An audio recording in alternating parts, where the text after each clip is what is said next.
south of the border, down Mexico way. That's where I fell in love when the stars above came out to play. And now as I wander... Hello there, all you expat wannabes. I'm Johnny Mueller, and you're listening to The Expat Files, Living in Latin America, the show that tells you just what it's like to live, work, play, and or retire down here in Latin America. It's a mix of the good, the bad, the ugly, and the great, and it's all right here, so let's get started. All right, let's get some of these emails out of the way. By the way, about your emails, I get a lot of them, you know.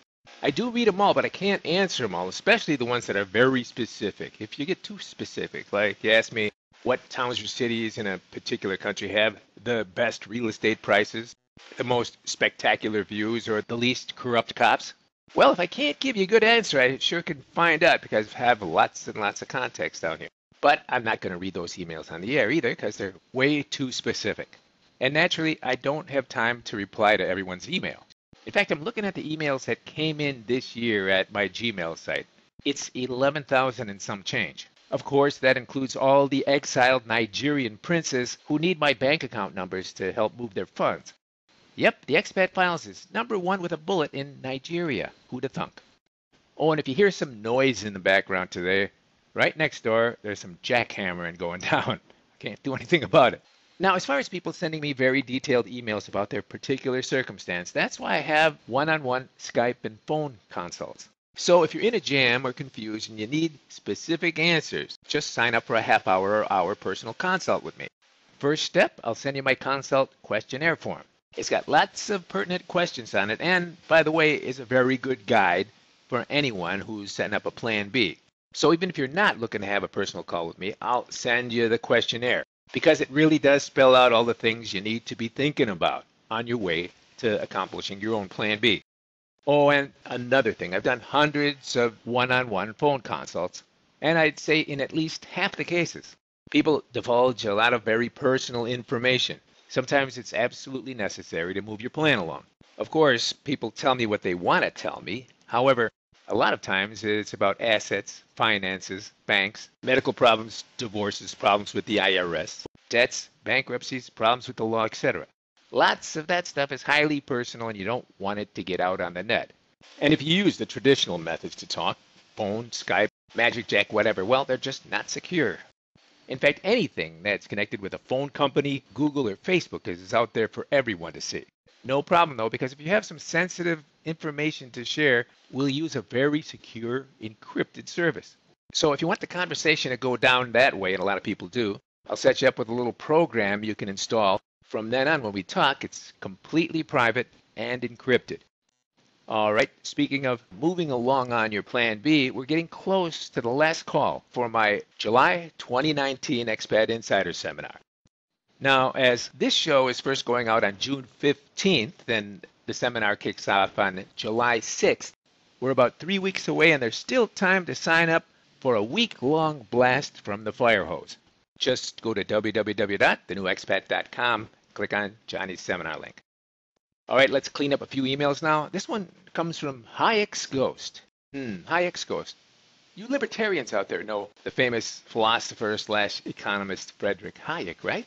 And if you don't, well, you should, so look him up. Anyway, this email's from Hayek's Ghost. He says, Johnny, I'm interested in getting the solar lithium-ion batteries you were talking about, but just the batteries. Can you refer me to where I can find just the batteries? I'm wanting to start installing them in my rental units, and Tesla Powerwalls, for my case, are just not cost-effective. All right, Mr. Ghost, just a few dribs and drabs of information here for listeners who don't know what the hell we're talking about now. You know, for the past maybe 4 or 5 months, I've been dishing out little segments on how to set up your own solar power system here in Latin America, and I mentioned the industry standard for home solar setups is Tesla. Yep, just like the Tesla car, they have a division called Tesla Powerwall. And it really is the Cadillac of solar systems, and the price reflects it. Actually, it's the Tesla of solar system. Who even says things like it's the Cadillac of whatever thing these days? Talk about old school, very old school. I think it's time to can that superlative, don't you? Anyway, as Mr. Ghost says, the Tesla units aren't cost effective in his case. Well, you know, they're really not cost effective for almost anyone living up in the States until you get that massive federal rebate. Because setting up a Powerwall system, if you can even get them, because I hear now they're lagging 6 to 8 months. If you order one now, and besides that, who knows if Tesla's even going to be around? Looks like they're hanging on to the edge of bankruptcy. But you knew that already, right? Anyway, to set up a Tesla Powerwall, actually they're a Powerwall 2 now, they're on to the second generation. To install a system like that, and you have to have professionals install it, they won't let you do it yourself. That's another negative and a big additional expense.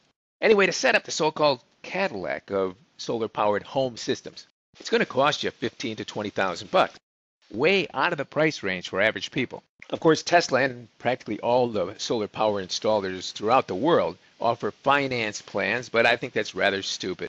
Like my mom always said, if you can't afford to pay cash for something other than a house, you've got no business buying it. Now, my dad wasn't of that mindset at all. He didn't give a and that's what 99% of all the household battles were about. Money and my dad's poor handling of it. But I digress. Now, where were we before I so rudely interrupted my own rant? Oh yeah, Tesla Powerwalls and how expensive they are. Well, Mr. Hayek's Ghost, you're asking me if I can refer you to a place you can find just the batteries. Well, here's my opinion on all that. You know, one of the reasons I started talking about putting together your own off-the-grid or even partially off-the-grid solar system in the first place, it's because now they're so much more dependable. They're all packaged in one unit, and they're virtually maintenance-free for years on end. It's a completely different story than it was just 2 or 3 years ago. You don't have to have 3, 4, 5, or 6 separate solar devices strapped to your wall. That means you don't have to mess around with a bunch of wires, clips, cables, and special connections and tools and a stack of batteries on the basement floor. More importantly, you don't have to constantly keep a watch on that stuff and monitor it like you did just a few years ago. And you know, when the Powerwall came out, I thought, man, this is so cool, but it is very expensive. Well, as predicted, didn't take long for the Chinese, who supply the lithium-ion batteries for Tesla, by the way, and most lithium-ion batteries used throughout the world for everything. Well, it didn't take the Chinese long to come up with their own Powerwall clones for more or less half the price with the same guarantees. That means there's just one box that's got everything in it, except, of course, the solar panels, which have to be outside somewhere. That means you've got a no-brainer, no-maintenance system that practically anyone could set up, even someone who can barely screw in a light bulb. You just locate the unit in your house. You have someone with a little know-how, maybe even a professional installer, mount the panels and run the wires to the unit. Have an electrician come in for 2 hours to wire up the 110 60-cycle output coming out of the solar unit to your own circuit breaker box and install a cutoff switch. And basically, you're done. You're off the grid. You don't even have to read the manual. Who reads manuals these days anyway when you've got YouTube? So, Mr. Ghost, I can't recommend a place for you to get the batteries because I don't recommend piecing these solar power systems together part by part, unless you're a veteran do-it-yourselfer and love tinkering with things. Sure, I could tell you to go to Alibaba, OLX.com, eBay, Craigslist, and check the surplus sites. They've all got listing after listing of lithium-ion batteries for sale. But unless you have some basic electrical skills yourself, it's a pig in a poke. Now the thing is here what I'm trying to do. I'm trying to make this transition for people to go off the grid as painless as possible. It's supposed to make your life less, not more complicated. One thing I know for sure, if you start piecing a system together, one part from this catalog, one part here from Craigslist, the system might work fine, but you'll be babysitting that thing forever. Oh, and by the way, Mr. Ghost, those portable solar systems I've been talking about, they come with a couple of suitcase panels you can just take with you anywhere and throw them out on the lawn. Those things are spectacular. They're a real breakthrough, too, and can save your life.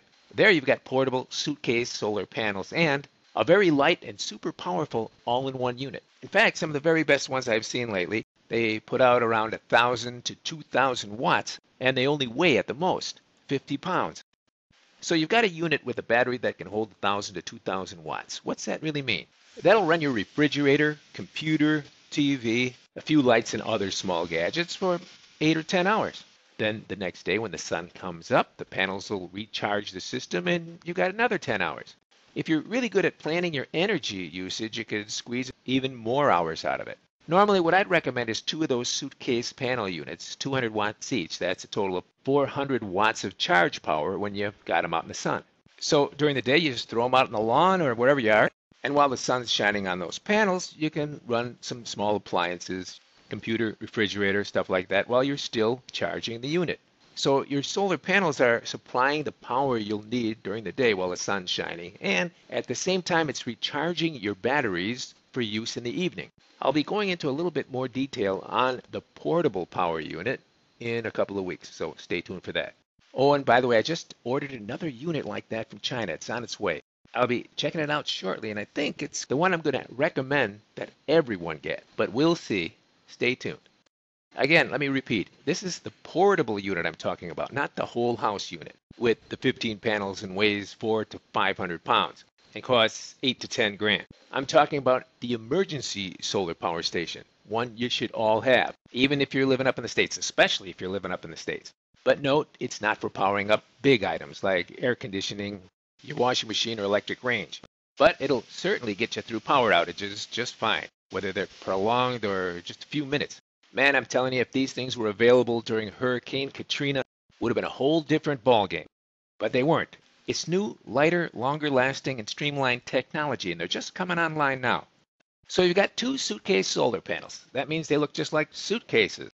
When you flip the latch, they open up double size. They've got a little mounting stand and feet built right into them. And the little all-in-one solar unit, well, it's got a handle on it, and one person can carry it around easily. Anyway, just hold on a bit. In a future show, I'll be giving a lot more details on that. Again, just a strong reminder, even if you don't have any plans to go off the grid, you're going to rent or whatever, you really should buy one of these portable solar units. It's as valuable as having extra water around. You won't believe how convenient they are, and the batteries, which in any solar system are the weakest link, they're generally guaranteed for 3,000 charge cycles. That's easily 10 years. Plus, once again, zero maintenance. Speaking of solar, I've got this email from Scott. He says, "Thanks for all the great info, Johnny. Though I'd prefer the solar episodes you're doing as complete episodes instead of piecemeal.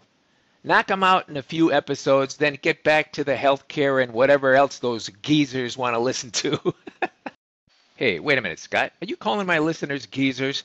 I don't know, Scott. If I had to be stuck with one person on a desert island, I think I'd pick a geezer over a millennial. At least for survival skills anyway.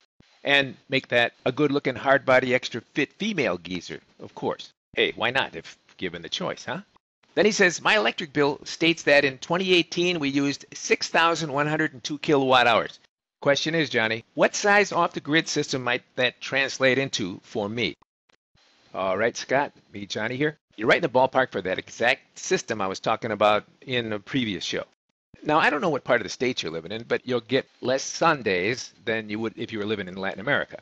But if you had that kind of power usage, let's say in Panama, Costa Rica, practically anywhere in Latin America except way, way south, Argentine way, all you'd need is around 5,000 watts of solar panels. That's about 15 330-watt panels. And you'll find 330-watt panels everywhere. They're very cheap these days, probably around $150 a panel or less. And you get yourself a 10 to 13 kilowatt all-inclusive unit, like I mentioned in a previous show, and you're set. You're off the grid, man. Total cost, probably around 8 to 10 grand. Of course, up in the States, you'll probably get a $3,000 rebate, too.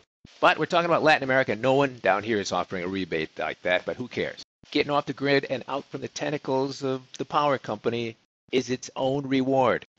And Scott, these are ballpark figures. Yep, ballpark figures. That brings to mind a lost in translation story that happened just about 2 weeks ago. I was in an Uber, and as soon as I got in, the Uber driver switched the radio station to a gringo classic rock station. Like my life won't be complete unless I hear the Bee Gees or Lionel Richie just one more time. Gag me with a, you know. Anyway, I was asking him about what it would cost to take a day cruise to a popular nearby island. He said about $75 in the stadium. And I said, in the stadium? He said, yeah, $75 in the stadium. El Estadio. He was speaking Spanish, of course. I was confused. That island's way too small to have a stadium. Then it finally dawned on me. He was trying to tell me it was a ballpark figure around $75. However, if you say it in Spanish, it comes out a stadium figure. Not a ballpark figure, but a ballpark is a stadium. Duh. Nope, I didn't try to correct him. No point in big explanations. Better to quit while you're ahead. Just goes to show you, no matter how long you've been in Latin America, things are lost in translation every day. All right, there's a little more to Scott's email. Let me read it to you. He's referring now to the fact that when someone asked me, what do I listen to, what podcast, I told him I listen to Richard Martin's Wake Up Call, Gary Null's stuff, some others, but I mostly do a lot of reading. Though I mentioned I listen to Caravan to Midnight too, but not all the episodes. And our emailer, Scott's got a few things to say about that. He says, Johnny, as for Caravan to Midnight, I'm surprised you dole out $60 a year to listen to it. He has some great guests, but I'm not so sure about the host. He says the Corbett Report and the Peace Revolution podcast are by far more informative. Now, Scott, I listened to the Corbett Report. Just forgot to mention it. Listen to some Joe Rogan episodes, too. All depends, there's only so much time in the day. And about Caravan to Midnight, well, I used to like that show a lot. He has some terrific guests. Or I should say about every other guest, because since the host, John B. Wells, had an apocalyptic moment, crashed his Harley and said Jesus plucked him from the wreckage, well, since then it seems every other show has a very religiously motivated guest. Nothing wrong with that, but it seems even very interesting and educated people talking very seriously about a subject, they'll always seem to toss off a Bible quote or two into the mix. Problem is, most of the time they're cherry picking and they've never really read the whole Bible. That's why a long, long time ago I quit listening to Rush Limbaugh, Alex Jones, and most of the other conservative media blabbermouths. Though people call me a blabbermouth too, so maybe I'm calling the kettle black. Who knows? Now, since so many of these blabbermouth talk show hosts and their guests throw in their favorite cherry-picked Bible verses, I just for once here would like to throw in a few of my favorites. For example, Leviticus chapter 19, verse 28. Ye shall not make any cuttings in your flesh, nor print any marks upon you. Now, technically, that should put every tattoo artist out of business, right? I know I'm digressing here, but just saying. Which begs the question, why are narcos and gangsters so vicious, yet so devout? They've all got religious icons, medallions, rosaries, tats of Jesus, Mary, and the saints. And, Bible verses are huge in tattoo land for gangsters and normal people alike. But did you ever notice they only print the nice Bible verses? Why is it, for example, I never see one of my other favorite verses tattooed on a person? This is Leviticus chapter 11, verses 20 through 22. It says, and you can look it up, all flying insects that walk on all fours are to be regarded as unclean. However, there are some you may eat, those that have jointed legs for hopping on the ground. Of those you may eat any kind of locust, katydid, cricket, or grasshopper. But all other flying insects that have 4 legs you are to regard as unclean. Wow, pure poetry, huh? Now, why haven't I ever seen that tattooed on somebody's neck? Well, maybe it's too many words in the canvas, too small. Though it's odd, too, I've never heard a single priest or pastor utter those words on the Sunday pulpit in church. Unless I missed it, but I don't think so. I went to Catholic school, and every morning we had to go to Mass and hear a nice, long sermon. And after 12 years of sitting through that, you think I'd have heard every verse in the Bible. But nope, the priests and padres are cherry pickers too. But as for the mindset and morality of narcos, I don't get that either. They all love their mothers and have little altars with candles, statues, open Bibles, and a place to kneel, as do most all Latino homes. I don't get it, nor do I get the fact that many Latinos, when buying a new car, will have the priest bless it.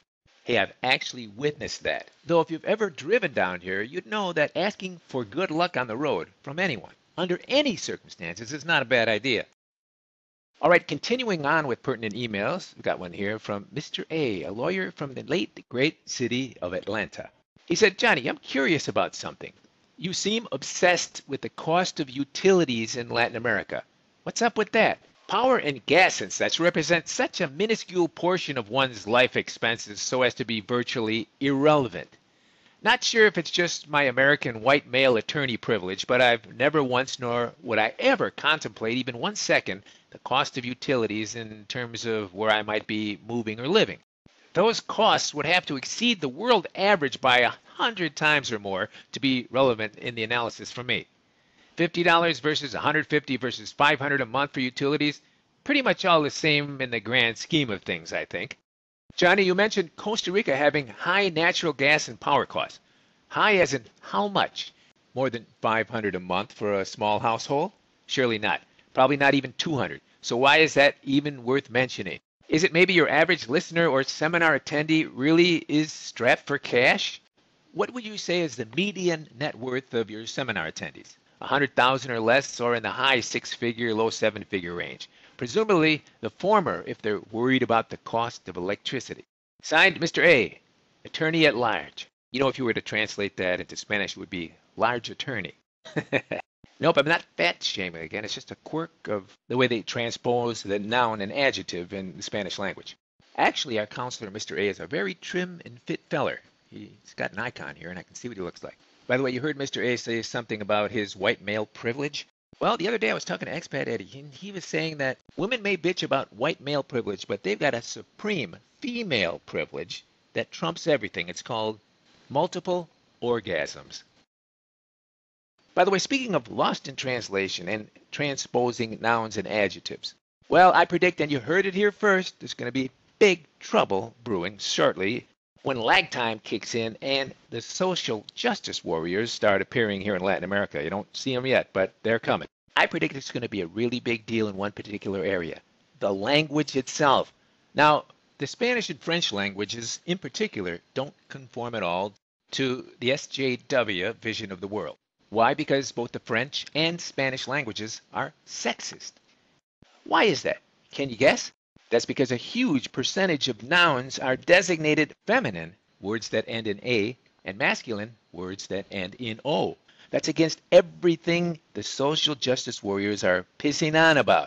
Yes, I predict when the SJWs finally arrive down here, they'll try to force the language moderators to make the proper corrections.